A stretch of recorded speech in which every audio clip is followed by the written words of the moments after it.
नमस्कार, मी प्रीती. आवाज इंडिया मराठीमध्ये आपल्या सर्वांचं स्वागत आहे.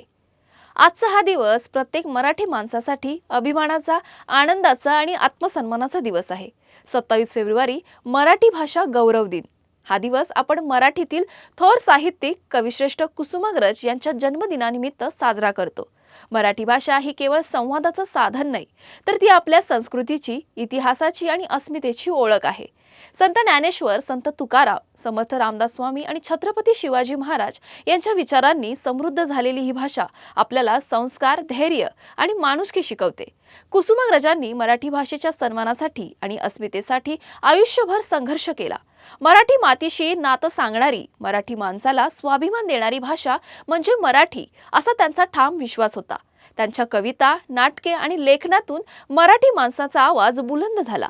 आजच्या जागतिकीकरणाच्या युगात इंग्रजी आणि इतर भाषांचे महत्त्व मान्य करतानाच आपली मातृभाषा जपणं ही आपली जबाबदारी आहे. मराठीत बोलणं, लिहिणं, वाचणं आणि विचार करणं यात कमीपणा नाही, तर तो आपला अभिमान आहे. एकीकडे मराठी शाळा बंद पडणं ही बाब गंभीर असून आज प्रश्न साधा आहे, पण त्याचं उत्तर अस्वस्थ करणारं आहे. मराठी शाळा बंद पडतायत आणि आपण शांत आहोत. राज्यात 255 मराठी शाळा बंद पडल्याची कबुली खुद्द विधानसभेत दिली जाते. पण या आकड्यांच्या मागे दडलेली वेदना कोणाला दिसते का? शाळा म्हणजे केवळ इमारत नसते, ती भाषा घडवते, संस्कृती घडवते आणि माणूस घडवते. आज जर मराठी शाळा बंद होत असतील तर उद्या मराठी विचार, मराठी ओळख, मराठी माणूसही हरवण्याचा धोका आहे.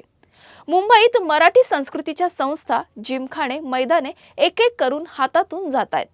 आज शाळा, उद्या संस्कृती आणि परवा काय? मुंबईचा भूगोल बदलतोय, पण त्याबरोबर मराठी माणसाचं अस्तित्वही पुसलं जातंय का? एका बाजूला मराठी भाषेला अभिजात दर्जा मिळाल्याची मोठी जाहिरात आणि दुसऱ्या बाजूला मराठी माध्यमांच्या शाळांना कुलूप हा दर्जा कागदावर शोभतोय, पण जमिनीवर मराठी शाळा कोसळतीये. सर्वात वेदनादायक गोष्ट म्हणजे सत्तेत बसलेल्यांची, अधिकाऱ्यांची मुलं मराठी माध्यमात शिकत नाही आणि तरीही मराठीच्या भवितव्यावर भाषणं दिली जातात. भाषा वाचते ती केवळ घोषणांनी नाही, तर शाळांनी, शिक्षकांनी आणि विद्यार्थ्यांनी. मराठी भाषा चिरावी हवी असेल तर मराठी शाळा टिकायलाच हव्यात. हा प्रश्न केवळ शिक्षणाचा नाही, हा प्रश्न अस्मितेचा आहे. आज जर आपण गप्प बसलो तर उद्या मराठी होती असं इतिहासात वाचण्याची वेळ येऊ शकते.